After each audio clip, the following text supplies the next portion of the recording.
Congress party అభయహస్తం మేనిఫెస్టోలో ఇచ్చినటువంటి 29వ అంశంలో ఇచ్చినటువంటి హామీలను నెరవేర్చాలని చెప్పేసి దివ్యాంగులకి సరైనటువంటి అవకాశాలు ఇస్తాం, దివ్యాంగులతోనే సంక్షేమము, మా కాంగ్రెస్ పార్టీ ప్రజా పరిపాలన, ప్రజా ప్రభుత్వము దివ్యాంగుల సంక్షేమంతోనే పాటుపడతాము, దివ్యాంగుల సంక్షేమ అభివృద్ధితోనే మా ప్రభుత్వం నడిపిస్తామని చెప్పి ప్రమాణ స్వీకారం రోజు దివ్యాంగురాలకి ఉద్యోగం, అవుట్సోర్సింగ్ ఉద్యోగంతో ప్రారంభించినటువంటి ప్రభుత్వము అక్కడి నుంచే దివ్యాంగులను మోసపూరితం చేయడము, వివక్షత చూపడము అక్కడి నుంచే ప్రజా ప్రభుత్వం ప్రారంభమైంది.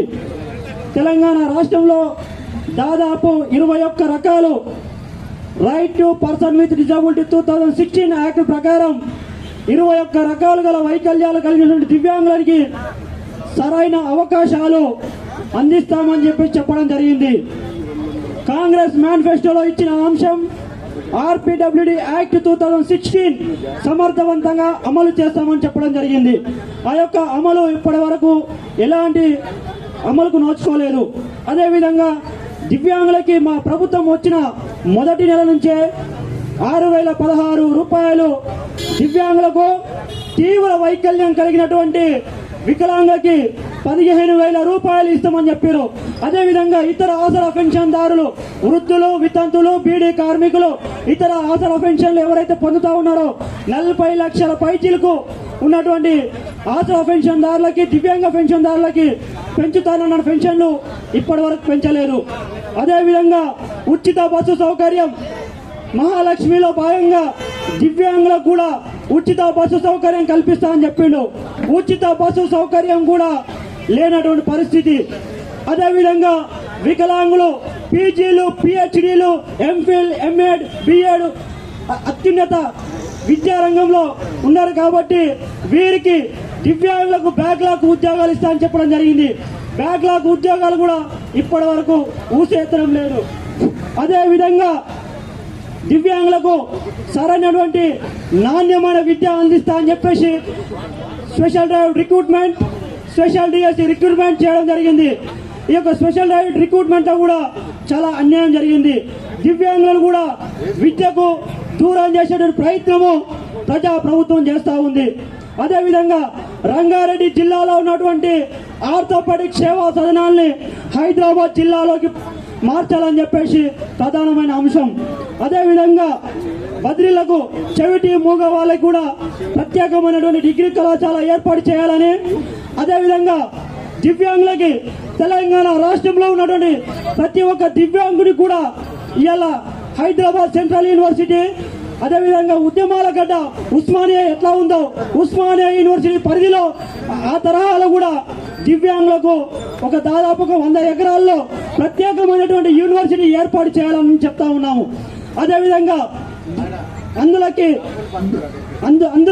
ఒక బ్లైండ్ వాళ్ళకి వాళ్ళు చూడలేరు కాబట్టి వారికి సరైనటువంటి ఆడియో లైబ్రరీ, ఆడియో గ్రంథాలయము, అదేవిధంగా బ్రైలీ గ్రంథాలయము ఏర్పాటు చేయాలని చెప్తా ఉన్నాము. ఇలా చూసుకుంటా ఉంటే లెప్రసీ బాధితులు వాళ్ళు ఏ పని చేసుకోలేరు, వారికి కూడా సరైనటువంటి అవకాశాలు కల్పించాలని చెప్పేసి తెలియజేస్తా ఉన్నాము. అదేవిధంగా మరుగుజ్జులు, ఇలా దాదాపు తెలంగాణ రాష్ట్రంలో 4.5 కోట్ల జనాభాలో 10,000 కంటే ఎక్కువ కూడా ఈ యొక్క మరుగుజ్జు సోదరిమణులు ఉన్నారు. వీరికి కూడా సరైనటువంటి అవకాశాలు, హక్కులు కల్పించాలని చెప్పి తెలియజేస్తా ఉన్నాం. ఇలా ఆర్థోపెడిక్ వాళ్ళకి బండ్లు ఇస్తా ఉంది తెలంగాణ రాష్ట్ర ప్రభుత్వం. అదేవిధంగా మా మరుగుజ్జు సోదరులు దాదాపు చిన్న వయసు, చిన్నగా ఉంటారు, వారు బండ్లు నడుపుకోలేరని చెప్తా ఉన్నారు. ఇక్కడికి వచ్చినటువంటి మా మరుగుజ్జు సోదరులు కూడా వారు ఈ యొక్క ఆర్థోపెడిక్ అయితే వెహికల్స్ ఏ రకంగా మోడిఫైడ్ వెహికల్ ఉన్నాయో ఆ వెహికల్ కూడా మా మరుగుజ్జు సోదరులు నడుపుతా ఉన్నారు. వారికి ఇప్పటి వరకు కూడా ఒక మరుగుజ్జులకు బండ్లు ఇవ్వలేని దయనీయ పరిస్థితి. వారికి బండి ఇస్తే చదువుకున్న వాళ్ళు ప్రైవేట్ సెక్టార్లో ఉద్యోగం కానీ, అదేవిధంగా పబ్లిక్ సెక్టార్లో వచ్చిన ఉద్యోగానికి వారు స్వతహాగా వెళ్తారు. అదేవిధంగా చిన్న వ్యాపారాలు కూడా మా మరుగుజ్జు సోదరులు చేసుకోవడానికి వారికి బండ్లు ఇస్తే అవకాశం ఉంటుంది. అదేవిధంగా తెలంగాణ రాష్ట్రం ప్రజాప్రభుత్వం అధికారంలోకి వచ్చిన తర్వాత అంతర్జాతీయ వికలాంగుల దినోత్సవం కూడా చేయలేదు. తెలంగాణ రాష్ట్ర ప్రభుత్వం ప్రజాప్రభుత్వం ఏర్పడింది అంతర్జాతీయ వికలాంగుల దినోత్సవం రోజే కాబట్టి ఈ అంతర్జాతీయ వికలాంగుల దినోత్సవాన్ని సందర్భంగా వికలాంగులకి సరైనటువంటి సంక్షేమాన్ని కల్పిస్తామని చెప్పడం జరిగింది. సరైన సంక్షేమం ఏమిటో పక్కన పెడితే దివ్యాంగులను చాలా దయనీయ పరిస్థితిలో చూస్తూ ఉంది.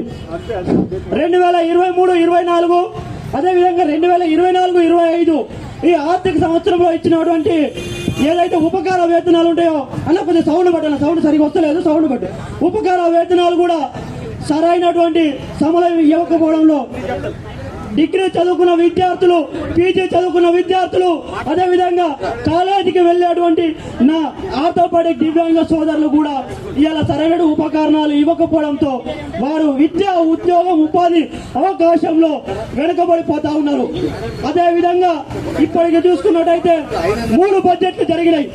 2023-24, 24-25, అదేవిధంగా 26-27 3 బడ్జెట్లలో కూడా దివ్యాంగ సంక్షేమానికి కూడా ఏ ఒక్క రూపాయి పెట్టలేదు. ఇలా బీసీ సంక్షేమానికి దాదాపు 13,000 కోట్లు పెట్టారు, ఎస్సీ సంక్షేమానికి 11,000 కోట్లు పెట్టారు, ఎస్టీ సంక్షేమానికి 9,000 పైచిలకు కోట్లు పెట్టారు, మైనారిటీ సంక్షేమానికి ఒక 4,000 కోట్లు పెట్టారు. మరి వికలాంగ సంక్షేమం ఏడబోయింది. సంపన్న వర్గాలు ఎస్టీ, ఎస్టీ, బీసీ, మైనారిటీల్లో కూడా దివ్యాంగ సోదరులు ఉన్నారు. దివ్యాంగ సోదరులకు కూడా ఏ ఒక్క అవకాశాలు కల్పించలేని దయనీయ పరిస్థితి. 3 బడ్జెట్లలో కూడా ఇలా వికలాంగుల 3%తోనే ప్రజా ప్రభుత్వం అధికారంలోకి వచ్చింది. అయ్యా రేవంత్ రెడ్డి గారు, మా ఓట్లతో అధికారంలోకి వచ్చిర్రు. మీరు దాదాపుగా ఈ యొక్క అధికారంలోకి వచ్చినప్పటి నుంచి కూడా 3 బడ్జెట్లలో జరిగిన క్యాబినెట్ మీటింగ్లలో కూడా మా వికలాంగ సంక్షేమానికి ఎలాంటి అవకాశాలు కూడా ఇవ్వలేదు. అంటే ఇంత దయనీయమైన పరిస్థితుల్లో ఇలా దివ్యాంగ సోదరులు మళ్ళీ ఇబ్బంది పడతా ఉన్నారు.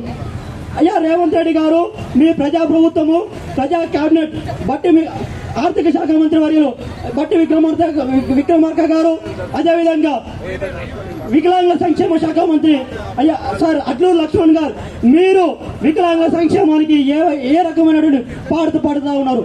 దాదాపు ఇప్పుడు జరుగుతున్న బడ్జెట్ లో కూడా ఎలాంటి ఊసు లేదు. మాకు ఆర్థిక పరమైనటువంటి వనరులు ఏం లేవు. దాదాపు ఒక 5,000 కోట్లతోని వికలాంగ సంక్షేమానికి బడ్జెట్ కేటాయించాలి. అంటే 3 బడ్జెట్లు ఇలా 15,000 కోట్లు కేటాయించాల్సినటువంటి ప్రజాప్రభుత్వం ఇలా దాదాపుగా 50 కోట్లు, 100 కోట్లు 2 బడ్జెట్లలో ప్రతిపాదించారు.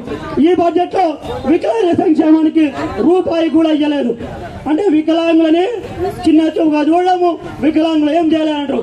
కానీ అయ్యా రేవంత్ రెడ్డి గారు, మీ ప్రజాప్రభుత్వంలో దాదాపుగా 33 జిల్లాలు ఉన్నాయి. అదేవిధంగా జియో నెంబర్ 34 ప్రకారం గత ప్రభుత్వంలో మాజీ ముఖ్యమంత్రి వర్యులు కేసీఆర్ గారు ఈ యొక్క వికలాంగుల శాఖను సపరేట్ చేసి వెళ్ళడం జరిగింది. మేము వచ్చిన తర్వాత వికలాంగుల సంక్షేమ శాఖను పటిష్టంగా అమలు చేస్తాం, మీ శాఖలో మీరే పరిపాలించుకోవాలని చెప్పడం జరిగింది. కానీ ఇప్పటి వరకు కూడా 3 సంవత్సరాలు అయింది. 3 సంవత్సరాల నుంచి కూడా మా శాఖను అసలు సపరేట్ చేయలేదు. 33 జిల్లాల్లో జిల్లాకు 10 మంది చొప్పున 330 మంది ఇలా వికలాంగులు ఇలా ఉద్యోగాలు చేసుకుంటా ఉంటారు. జిల్లాల వారీగా రాజధానిలో ఒక 500 నుంచి 600, ఆల్మోస్ట్ ఒక 1000 మంది వికలాంగుల కుటుంబాలకి మా యొక్క వికలాంగుల సంక్షేమ శాఖ సపరేట్ చేస్తే బాగుపడతా ఉంటారు. అదేవిధంగా స్పెషల్ డ్రైవ్ రిక్రూట్మెంట్ బ్యాక్లాగ్ ఉద్యోగాలు ఇస్తే బ్యాక్లాగ్ ఉద్యోగాల్లో దాదాపుగా ఒక 10 నుంచి 15,000 మంది దివ్యాంగ సోదరిమణులు కూడా ఇలా ఉద్యోగాలు చేస్తూ ఉంటారు. మీరు ఉద్యోగాలు ఇస్తే వికలాంగులు వాళ్ళ స్వయం సమృద్ధి ఎదుగుతూ ఆత్మ గౌరవం, ఆత్మవిశ్వాసంతో బ్రతుకుతూ ఉంటారు. తల్లిదండ్రుల నుంచి కూడా సమాజం వరకు డిస్క్రిమినేషన్. ఒక వికలాంగుడి తల్లిదండ్రులు కూడా చిన్న ఫంక్షన్ కానీ మీటింగ్ కానీ పోలేని దయనీయ పరిస్థితి. వికలాంగుడిని ఎక్కడైనా కనిపిస్తే కూడా చిన్న చూపుగా చూడడం, వికలాంగుని కూడా ఎప్పుడు కూడా చిన్న చూపుగా చూడదు. ఇలా సకలాంగులుగా ఉన్నటువంటి ప్రతి ఒక్కరు కూడా వికలాంగులుగా ఏదో బాధపడుతూ ఉంటారు. కానీ మా బాధ బయటికి కనిపిస్తుంది, మీ బాధ బయటికి కనిపించదు. ఇది వికలాంగులు ఎదుర్కొన్నటువంటి సమస్యలు. ఇప్పటికీ చూసుకున్నట్టయితే వికలాంగులు విద్యాపరంగా కూడా చాలా అన్యాయం అయిపోతా ఉన్నారు. వికలాంగులు కొన్ని కోర్సులకు ఎలిజిబుల్ కాదు. ఇక్కడ మా ప్రొఫెసర్ సార్ గారు ఉన్నారు కాబట్టి చెప్తా ఉన్నాము. విద్యా వ్యవస్థలో చాలా దయనీయ పరిస్థితి. ఒక లైబ్రరీ చేయాలంటే ఒక డిజబుల్ పనికిరాలని చెప్తారు. అదేవిధంగా ఎంపీసీ కోర్సు ఇలా బీటెక్ ఎంటెక్ చేద్దామని చెప్పేసి మా దివ్యాంగ సోదరులు కూడా బ్లైండ్ వాళ్ళు కానీ డిఫెండెమ్ కానీ ఆర్థోపెడిక్ కానీ కొన్ని కోర్సులకు ఎలిజిబుల్ కాదు అని చెప్తారు. కానీ ప్రతి ఒక్క కోర్సులో కూడా ఒక డిజబుల్ పర్సన్ విత్ డిజబుల్ ప్రతి ఒక్క విద్యారంగ కోర్సుల్లో కూడా ఎలిజిబుల్ క్రైటీరియా ఉంది. కానీ ఎక్కడ కూడా ఎలిజిబిలిటీ ఇస్తలేరు. అదేవిధంగా ప్రభుత్వ శాఖల్లో కూడా ప్రతి ఒక్క ఉద్యోగంలో ఒక ఎంబీబీఎస్ డాక్టర్ తప్ప ప్రతి డిపార్ట్మెంట్లో పర్సన్ విత్ డిజబిలిటీ కూడా ఎలిజిబిలిటీ క్రైటీరియా ఉంది. ఇలా పోలీస్ డిపార్ట్మెంట్లో ఒక జూనియర్ అసిస్టెంట్, ఒక సూపరింటెండెంట్ ఇట్లా చేయాల్సినటువంటి శాఖలు ఉన్నాయి. ఇప్పుడు ఉన్నటువంటి ముఖ్యమంత్రి గారు గతంలో టీడీపీ ఎమ్మెల్యేగా ఉన్నప్పుడు అసెంబ్లీలో చెప్పడం జరిగింది, దివ్యాంగులు కూడా యూనిఫామ్ జాబ్లకి ఎలిజిబుల్ అని చెప్పారు. అయ్యా రేవంత్ రెడ్డి గారు, మీరు అప్పుడు ప్రతిపక్షంలో ఉన్నప్పుడు చెప్పినటువంటి మాట ఇప్పుడు గుర్తు చేస్తా ఉన్నామయ్యా. వికలాంగులు కూడా యూనిఫామ్ జాబ్ లో కూడా ఎలిజిబుల్ క్రైటీరియా అని చెప్పి చెప్పడం జరిగింది. మీరే దాన్ని కూడా అమలు చేయాలని తెలియజేస్తా ఉన్నాము. ఈ యొక్క అవకాశం అందిపుచ్చుకొని మాకున్నటువంటి అవకాశాలను మీరు ఇస్తే సమర్థవంతంగా పనిచేస్తామని తెలియజేస్తూ జై వికలాంగ్, జై జై వికలాంగ్, వికలాంగుల ఐక్యత, వికలాంగుల ఐక్యత.